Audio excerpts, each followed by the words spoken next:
Hello, everyone. You're in the Ether, and I'm your host, Cody Fry.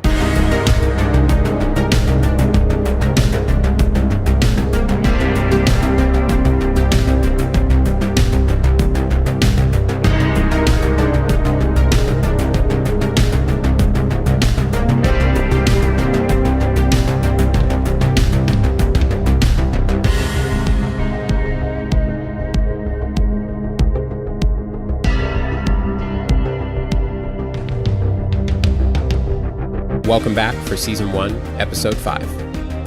Thanks for being here, guys. As always, great to have you. It's October, that familiar chill in the air has returned once again. A new season of change is upon us, and I hope you're enjoying it wherever you are out there. It's been raining all week here in North Texas, but frankly, there's no better time of year and no better time for today's show. And it's going to be quite interesting. I'm really looking forward to it. Today, we're going to peer into an intriguing phenomenon that's become increasingly popular in recent years. More and more people are starting to look at missing persons cases, especially the ones that take place in America's national parks, in a new light. Thanks in large part, of course, to David Paulides, ex-cop turned cryptozoologist, and the work he's done with his Missing 411 series of books. Now, in them, he doesn't draw conclusions, speculate as far as what or who's responsible. It's more of an effort to document these strange disappearances, the unusual circumstances, and the eerie similarities that surround these what would appear to the untrained eye to be isolated and unrelated events. Steph Young is another popular and notable author. She's written several books about people that go missing in the woods as well. One of the books that I will be touching on a bit today is by author Tom Spriggs, and it essentially builds upon Paulides' work, and he combines that with his own research in an effort to discover and map patterns and trends to try to better understand what's happening to these people and who or what may be responsible. Included in that book are these detailed maps in which he's plotted disappearances across the country by regions and timelines. And I got to say, the author manages to draw some pretty compelling parallels and uncovers some intriguing details I was not aware of until I read this. Now, before we get into that, I think it's a good idea to probably lay some groundwork here first, especially for those who maybe aren't as familiar with the overall phenomenon. So I want to start with some of the more notable and well-documented similarities seen among these cases, and they are as follows. The disappearances tend to follow mountain ranges, usually at the bases. National parks are a running theme, you'll notice as we go. In the missing that are retrieved or later found, a large majority of them are discovered near a body of water, like a lake, river, stream, or swamp, etc. Many times they're found in highly elevated positions, like the tops of mountains, large hills, or cliffs miles away, which at first may not seem that unusual, but when you take a closer look at the details and the circumstances, for example, oftentimes the person has no idea or memory how they got there, many of them being children that have absolutely no means or ability to even make a trek like that, especially considering the timeline. It just never makes sense. It never lines up.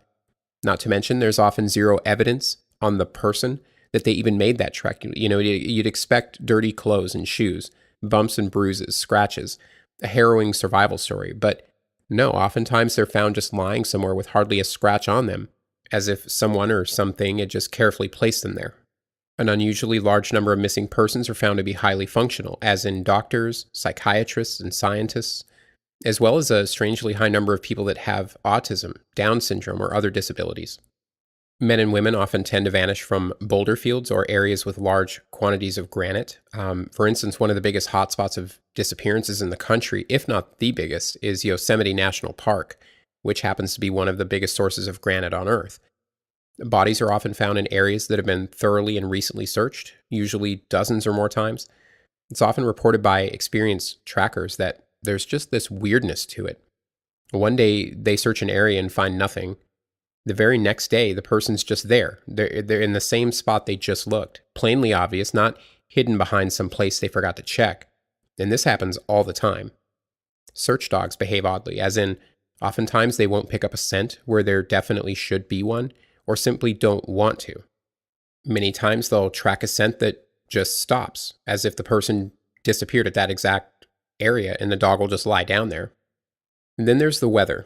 One of the biggest consistencies is there will often be this unexpected bout of some form of severe weather, like torrential rain, lightning storms, fog, sandstorms, or blizzards that occur almost immediately after the disappearance, like within a day, and usually continues on in the following days, which of course makes it next to impossible for search parties and investigators. Missing clothing, another very common detail. Often shoes, pants, shirts, or jackets, but especially shoes, have been inexplicably removed by or from the missing person. This is especially strange because of the climate and the terrain, right? These are things you desperately want and need in the wilderness, so I find that odd. There is even many cases in which they later find these articles of clothing neatly folded or placed carefully somewhere nearby. Many people tend to go missing while berry picking. This is an odd but true one. For whatever reason, people that are out picking berries go missing at higher rates. Look it up. And lastly, one of the more recurrent themes is those in groups that happen to be last in line are the ones that tend to go missing. So others in the group always report seeing them mere seconds before they vanish without a trace, without making a sound. A rustling, a gasp, a scream, nothing at all. They turn around and they're just gone. Now, if you're anything like me and you're hearing this for the first time, you're probably thinking, of course there'll be similarities, right? When people go missing from the woods, that doesn't necessarily mean anything. People get lost, they fall, they drown, they get attacked by wild animals, etc. But we're not talking about those people. We are talking about the thousands of people, many of whom are experienced hunters, hikers, campers, intelligent people that know the terrain, who've been there many times before, who disappear under really unusual circumstances. The similarities they share and the patterns that emerge are pretty hard to ignore once you're aware of them. And the data's out there to be discovered. I encourage you to read some of the 411 books. You can go to sites like the Doe Network, the Charlie Project, the North American Missing Persons Network, among others. And there's a ton of other books on it too. My only suggestion there would be to maybe steer clear of the ones that tend to sensationalize and dramatize the subject. They may still be informative, but I think they do more harm than good overall. Now, you should know, too, that wildlife experts have weighed in on this many times and have often gone on record to say that the likelihood of any one person, let alone hundreds or thousands, stumbling upon a particular predatory animal, or even less likely a pack of them, even though they may be native to that area, the chances are astronomically low. First of all, again, according to wildlife experts, just happening upon one of these animals is rare. More than one at a time, very rare. And that so many animals are feeling that threatened or desperate for food that they'd attack so many people, they're usually quite apprehensive of and almost always go out of their way to avoid. This, compounded by the lack of signs of a struggle, blood, a body, or even remains to examine, the things you'd usually find and rightfully expect. So the supporting evidence to that theory, guys, is clearly not there. I'm not saying dismiss that totally. We should consider and be skeptical of all explanations and follow that evidence, wherever it goes. And if you do that, I think you're going to realize the evidence we do have does not point to predatory animals or people resorting to dissociative states or pure coincidence. Something much bigger and possibly much darker may be at play here. And when we come back, we're going to start off with the fascinating book Into Nowhere by Tom Spriggs. So stay with me.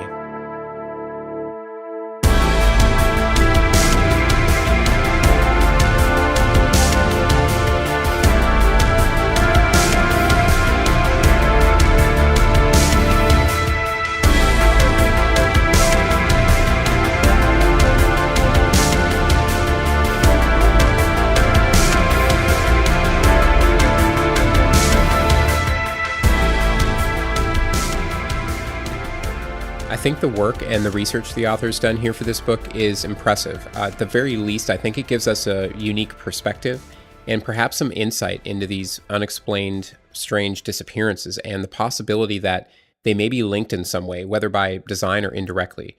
So in 2007, Tom Spriggs earned his bachelor's in journalism from the University of Arizona. It was around this time he'd caught wind of David Paulides and his work with the North America Bigfoot Search Organization and their effort at the time to collect and test Bigfoot DNA. Now, he'd always had at least a passing interest in cryptozoology, but Paulides really kind of solidified the legitimacy of it for him.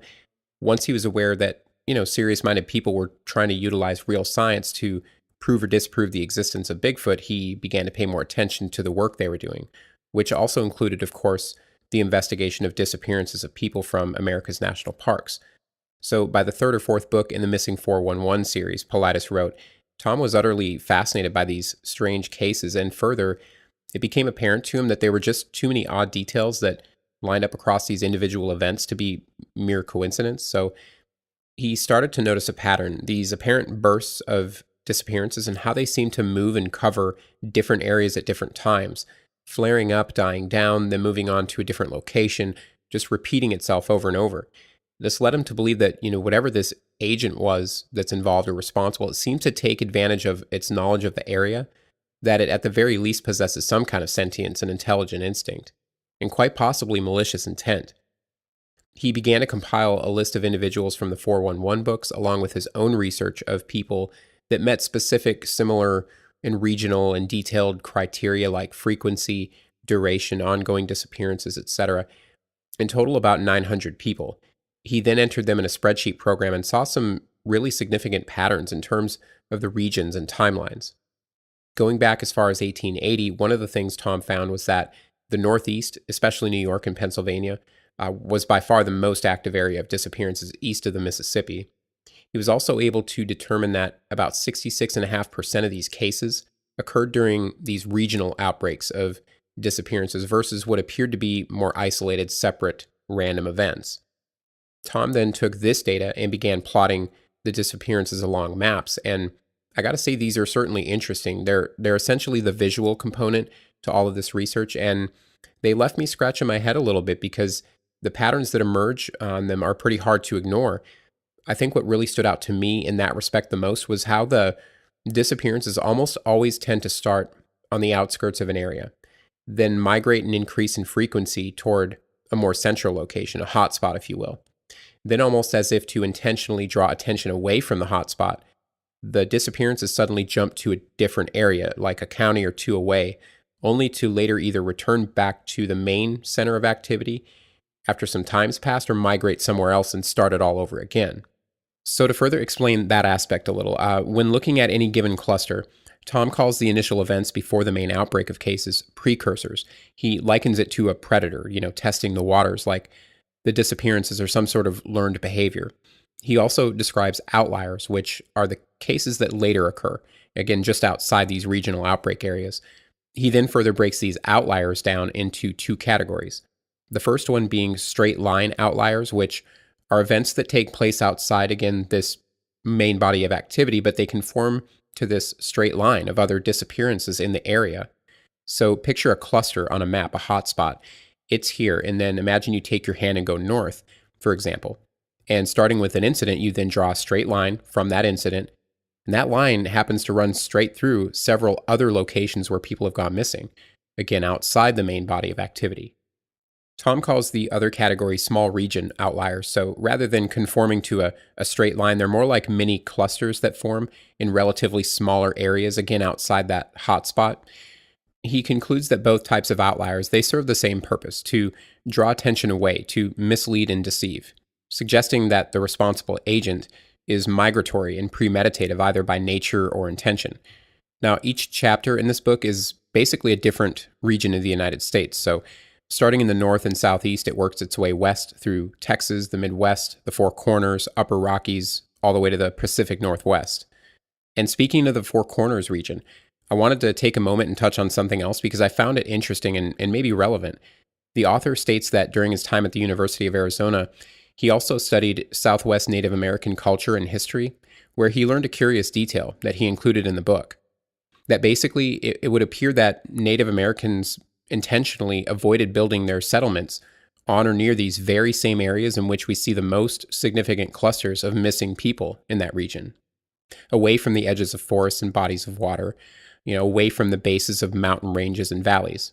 Instead, they built their dwellings and their villages on or near the tops of mountains, hills, cliffs, etc., miles above and away from where they hunted and grew crops and worked every day, where so many people go missing. So were they just adverse to mixing business with pleasure? Was it strategically advantageous for them to be up in these high elevations? To be fair, I think arguments could probably be made for and against that. But when you do consider the natives' stories about star people, skinwalkers, cursed lands, their fundamental belief systems, maybe they avoided these areas because they either knew something the rest of us don't, or maybe they were just aware of some unknown, possibly malevolent predator or force which we're susceptible to, that lurks in certain areas and thought it best to avoid them, especially alone. Again, I just thought that was an interesting bit of info that perhaps could support what we're learning about this strange phenomenon.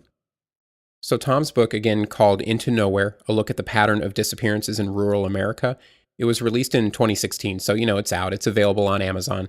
And I'd say it's more statistical than anything else. It does briefly mention a few stories now and then, and it does so really just to make a point here and there. So it's pretty light on detail in that respect. Those expecting dramatic storytelling here are probably going to find it a little dry, but that's not really the book's purpose or strength. And I'd definitely recommend it to anyone that's into this phenomenon, if not for the maps alone, because it may just be an interesting piece of this weird and complex puzzle we haven't put together yet.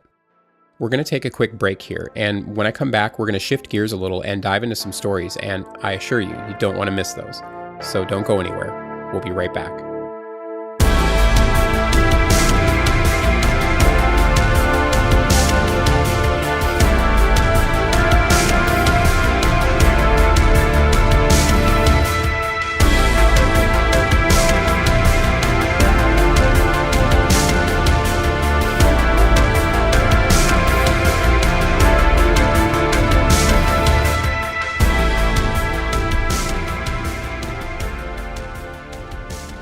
It's hard to have a conversation about unusual disappearances and not mention Dennis Lloyd Martin.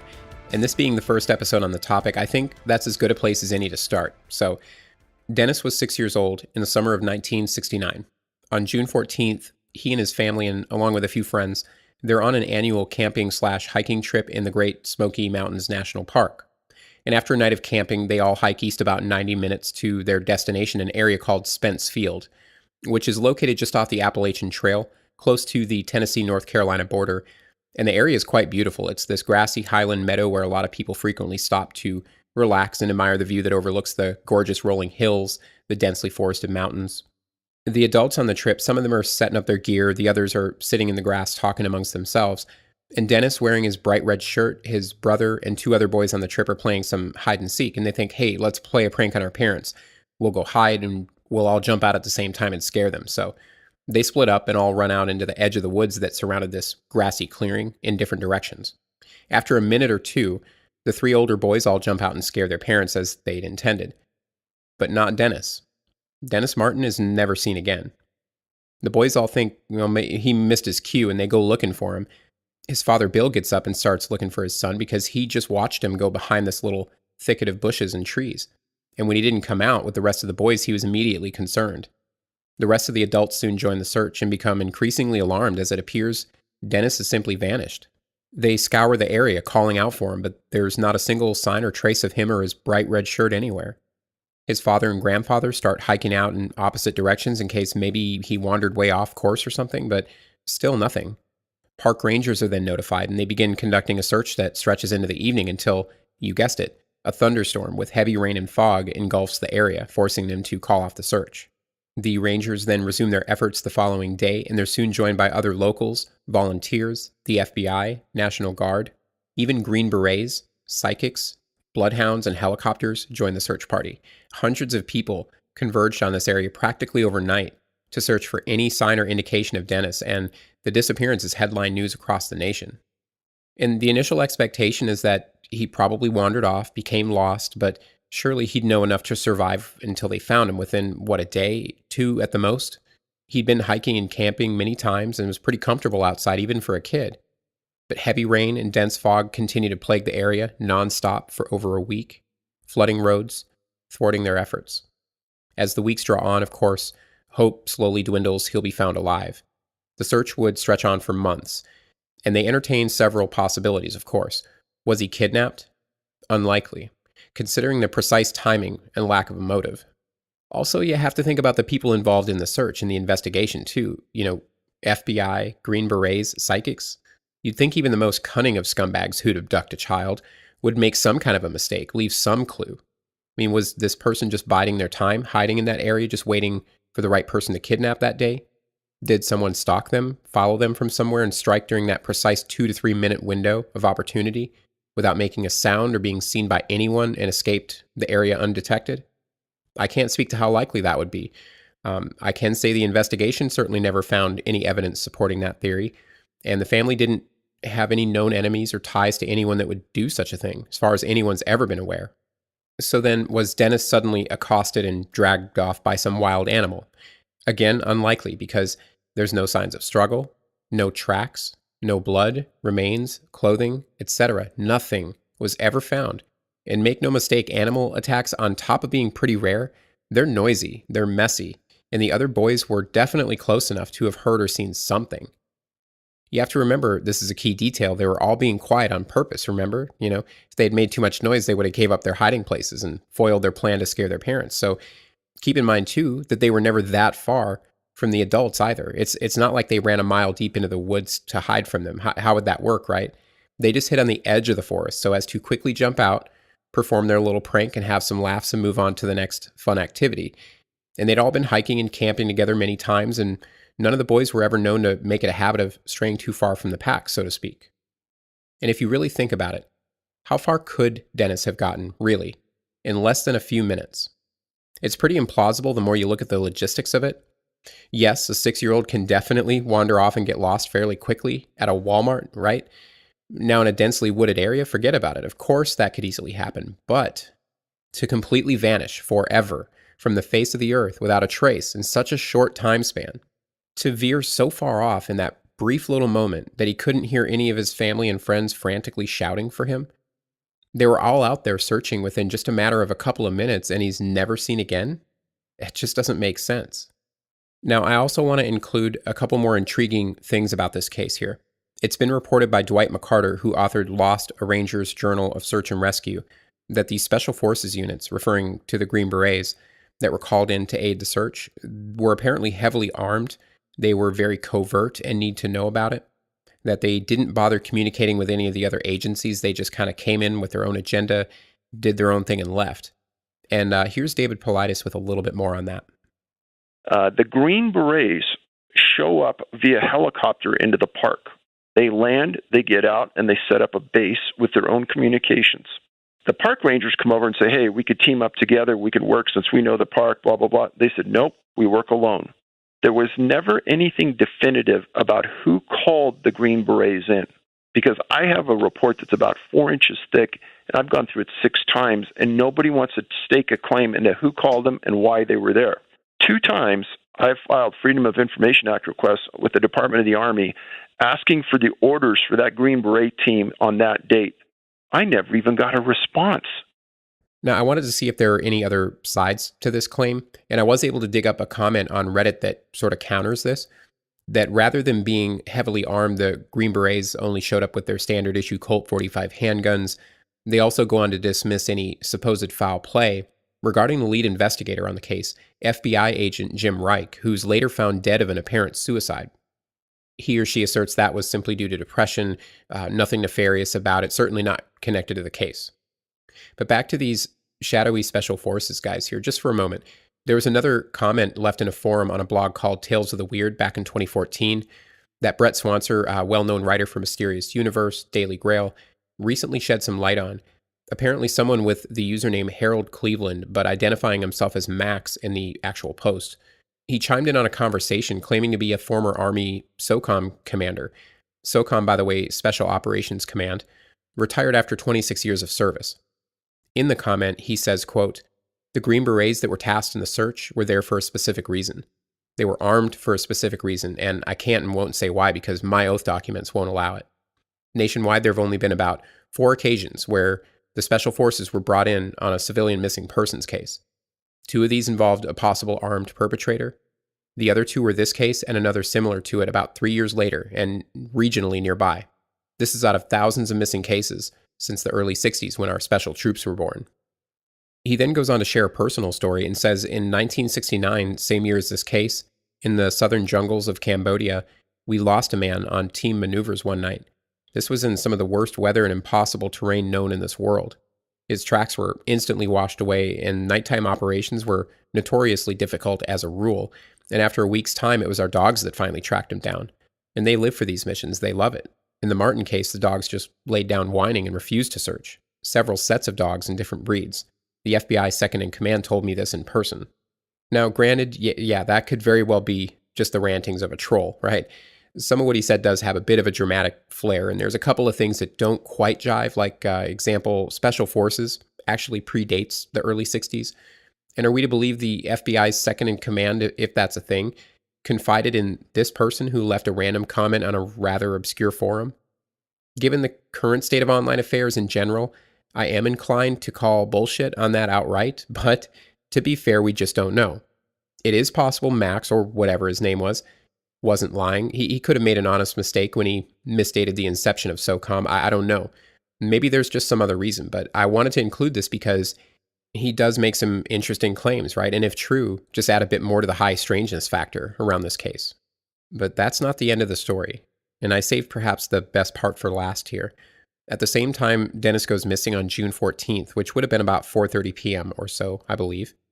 Unbeknownst to his family and friends back at Spence Field, another family, the Keys, they enter the park a ways down from them, and they drive in and ask the park ranger where they might go to possibly spot a bear.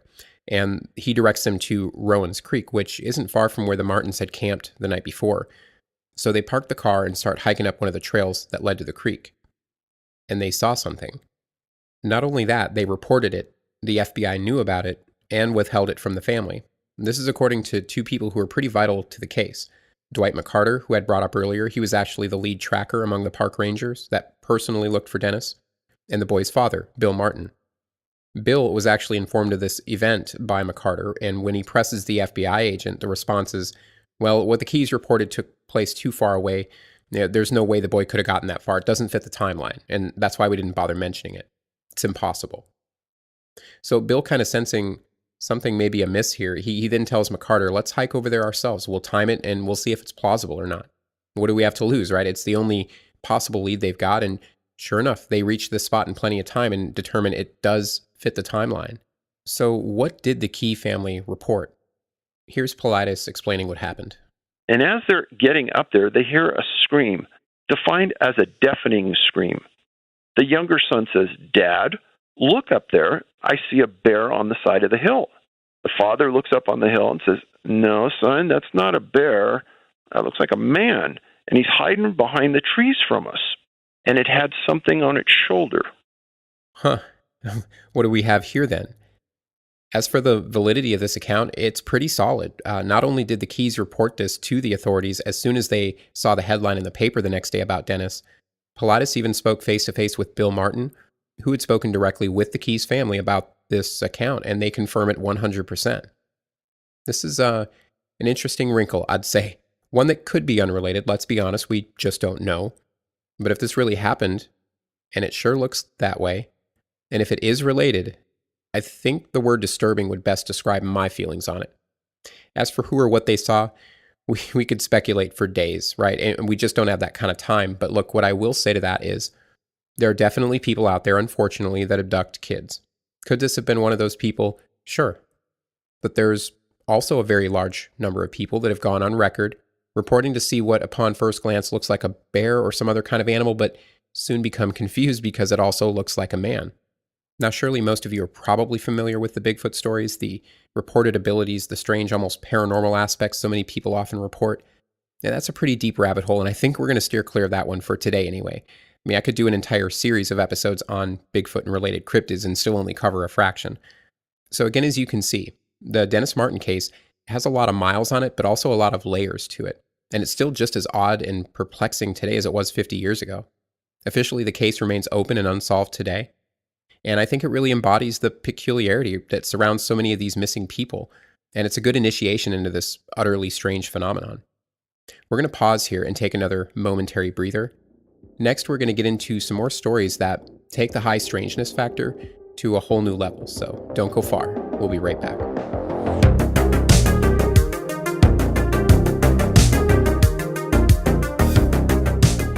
I want to take a moment to thank all of you for subscribing to the show. It's really starting to pick up some momentum here, and that's very exciting to see.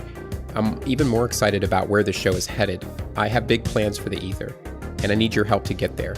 Yes, you, okay? So if you already haven't done so, please head over to iTunes and subscribe, rate, and review the show.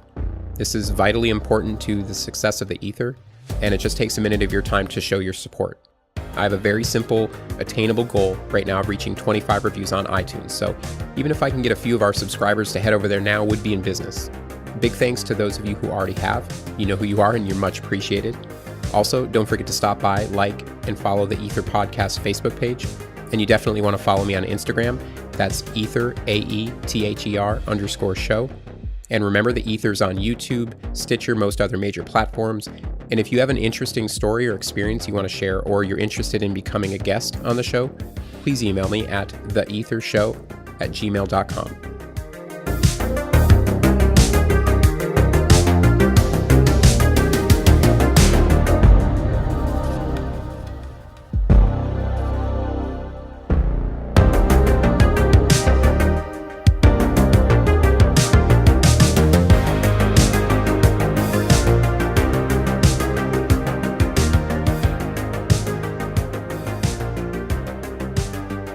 Back in 1868, a little girl disappears from her father's lumber camp up in northern Michigan.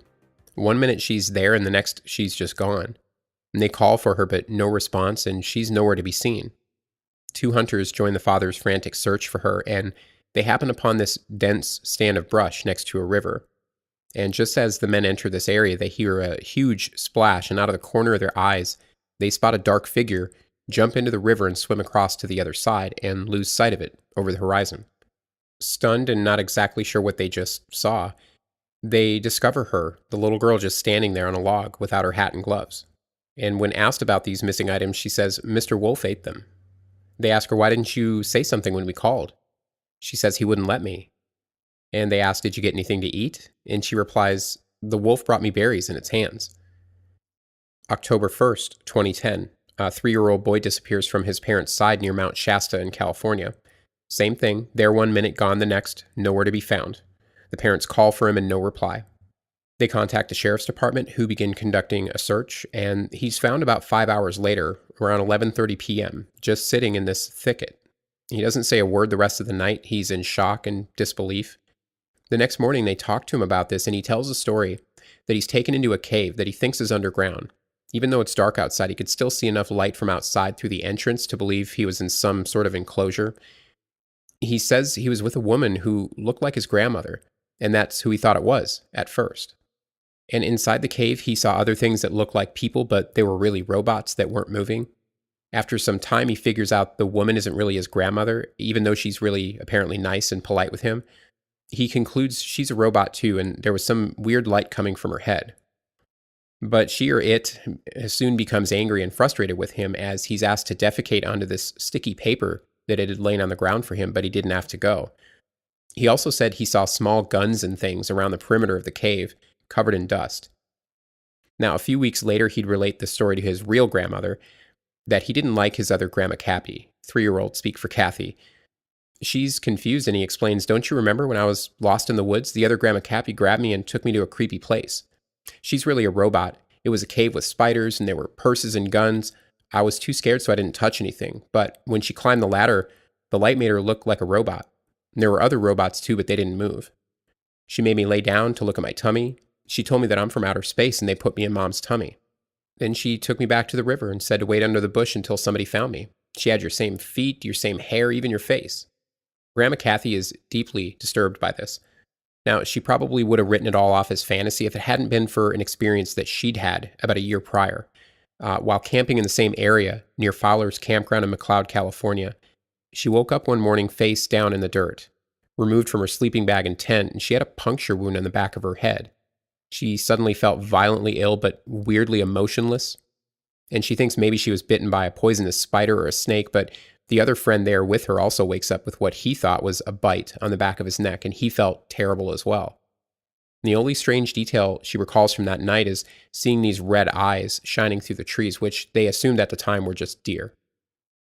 February 1978, a student goes skiing in an area commonly referred to as the Great Lakes Triangle, which is a region known for many strange sightings and disappearances dating back to the 1800s. It spans west from Manitowoc, Wisconsin, to Ludington, Michigan on the east, and then down to Benton Harbor, Michigan on the south end.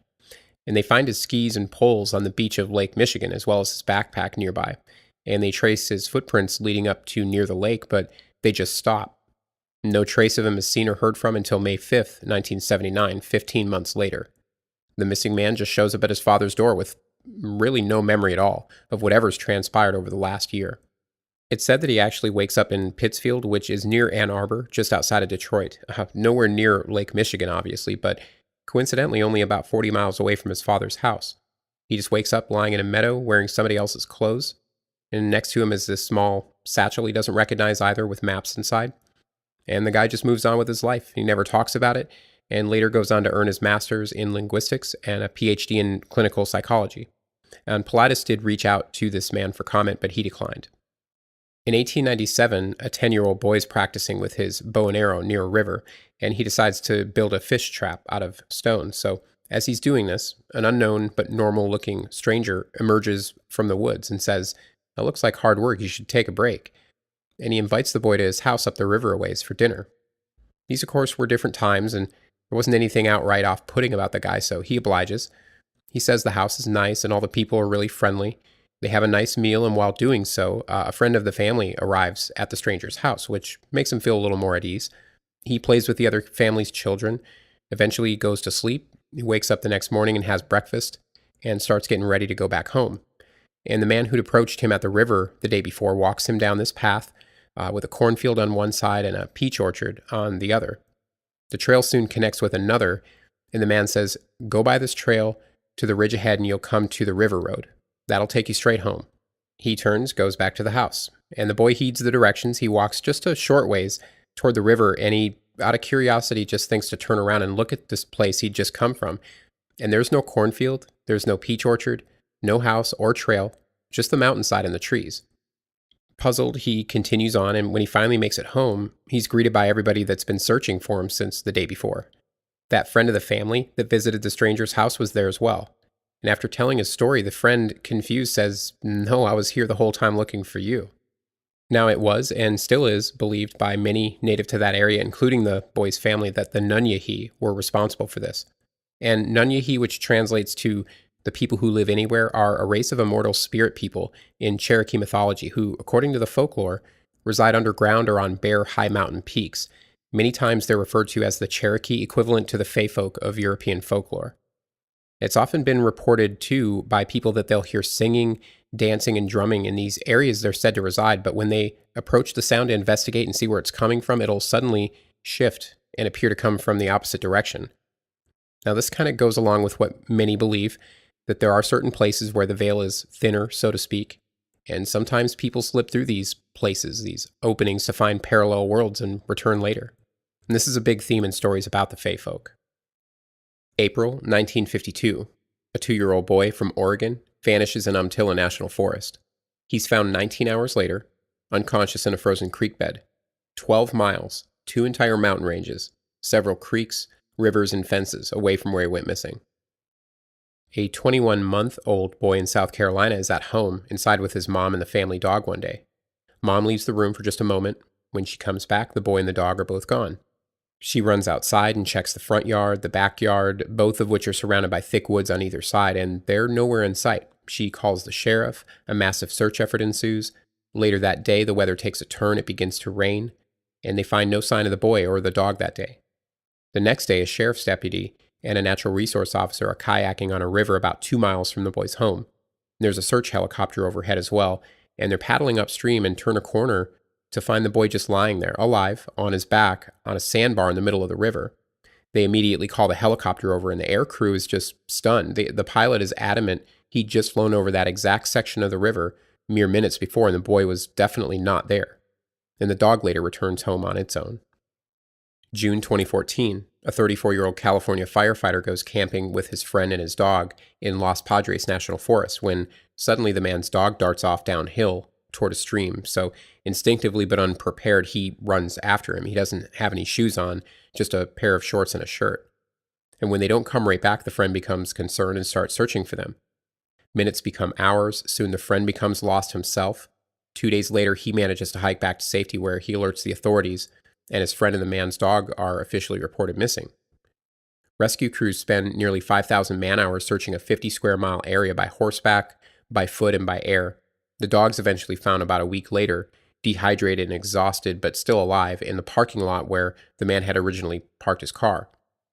A helicopter crew spots the missing man the following week, dead, lying in a rugged mountainside area 1,200 feet above the river bottom, and they rule the cause of death to be blunt force trauma. 1957, another 2-year-old boy goes missing, this time in Yosemite National Park, as he's just walking around the campsite area while the family is nearby. Again, air and ground searches ensue, and he's eventually found 3,000 feet above on the peak of a mountain, dehydrated, suffering from exposure. And he was discovered with no pants, no shoes, and missing one of his socks. January 1975, a 19-year-old man from Virginia goes on a hiking/photography trip to Eugene, Oregon. One day he hitchhikes to Crater Lake National Park to take some winter photos of the area, as there had been a recent heavy snowfall there that dumped over 5 feet of fresh snow. According to the man's brother, he'd visited a store in the nearby area just around this time, apparently upset about a tear that he'd got in his jacket, so he purchased a needle and thread to fix it and was on his way. And that's the last anyone sees him, despite extensive searches, until the next year, October '76. 2 hikers from Texas are walking along the Pacific Crest Trail. They take a wrong turn and end up in a remote canyon where they spot the missing man's backpack. They call the park rangers, and later that afternoon, they find his body, or what's left of it, found scattered over and down a steep bank of a drainage creek. And at this point, the FBI takes over the investigation. In the area, they find his unbuttoned jeans just sitting on a log that contain part of the man's broken off shin bones, and his socks containing a few foot bones, as well as the crown of his skull about 12 feet away. But as for the rest of him, gone. No shirt, camera, wallet, or any other part of his remains are found. One of the things that makes this case so odd is where they found him. He would have had to trudge through 12 miles of over 7.5 feet of snow in total to reach this place. No snowmobiles or other vehicles were allowed in that area, so it's highly doubtful that he would have found any tracks or anything like that, to make the journey easier. The fact that basically only his feet were found isn't too surprising, considering food is pretty rare in the high Cascades, and the remains surely would have been dragged off by the local wildlife. But where was his professional expensive camera, his wallet, why socks and no boots? These are just some of the thousands of stories, and the cases I chose to discuss here represent only a fraction of the true scope of this phenomenon. It's hard to cover such a vast territory of weirdness in such a short time. I could go on for hours with more examples, but I hope the ones I did share with you at least give you a good enough reason to look into this stuff some more if you already haven't. And for those of you that have and you're familiar with all this, I hope I still informed and entertained. I suspect the mystery to continue. Surely not everyone who disappears does so under unexplainable circumstances, and I'm certainly not going to make it my goal to try to connect them all or die trying. But I have more than enough reason, I think, as evident by these stories, the growing public interest, the countless hours spent searching, and the multitude of really odd details that seem to be consistent among these people, to suspect something's wrong here. People go missing, I get that, but a lot of this stuff just shouldn't be, yet it is, staring us right in the face. Will we eventually discover something behind this we never expected? Do we really want to? And that is going to be it for episode 5, guys. Questions or comments, email me at theethershow@gmail.com, or feel free to reach out to me on social media. I'd love to hear from you and get your opinions on some of this. Also, don't forget to head over to iTunes to subscribe, rate, and review this show. If you already haven't done so, it's a big help. I want to thank you all once again for joining me in the ether. We'll see you next time.